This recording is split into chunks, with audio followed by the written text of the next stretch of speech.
ये भैया। हेलो दोस्तों, नमस्कार। हम पूजा, हम पूनम। तो भैया वो सबके स्वागत, वंदन, अभिनंदन। आवाज भी बहुत प्यारा सा कजरी गीत, मतलब धान निर्वाही गीत, कजरी गीत आए निर्वाही कजरी निर्वाही कुछ भी हुए, आप सब सपोर्ट कर जाइए। कहना भाई क्या कहना।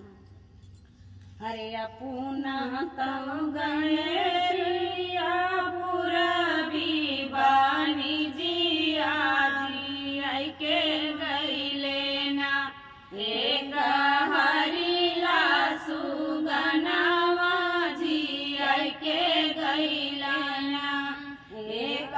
हरिला सुगनावा जी आई के गईला ना तम गईले रमिया रवि बानी जिया जी आई के गईले ना एक हरिला सुगनावा जी आई के गईले ना एक हरिला सुगनावा जी आई के गईले ना खाई के मांगे सुगना दूधवा कटोरवा पिए के मांगैना हो पिए के मांगैना हरी हरी कह गिलासा पिए के मांगैना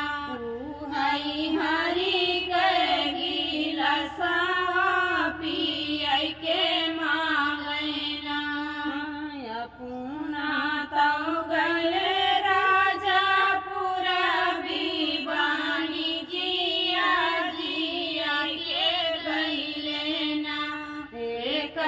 हरिला सुगनावा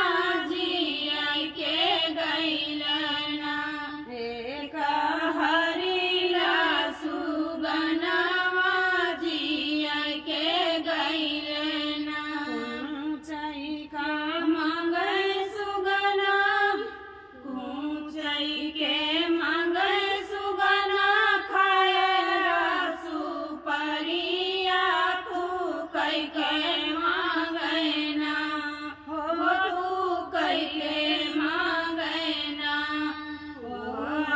हरियर पीछा दनिया तू कई के मांगैना हो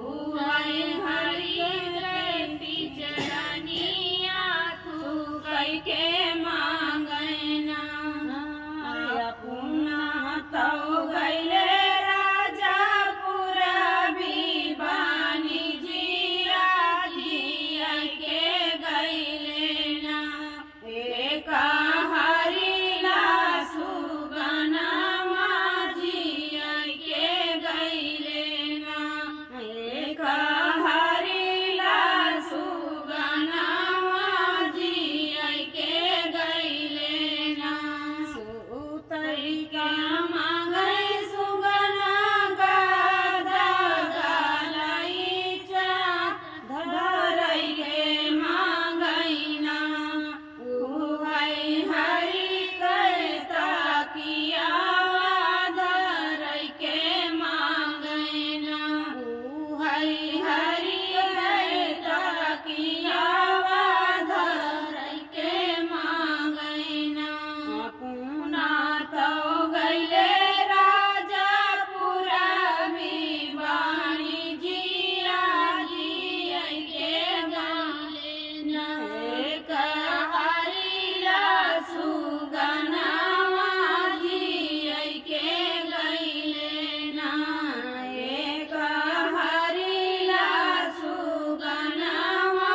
जिया के गईले ना। तो मित्रों, आप सभी को प्यारा सा गीत कैसा लगा कमेंट करके जरूर बताइए।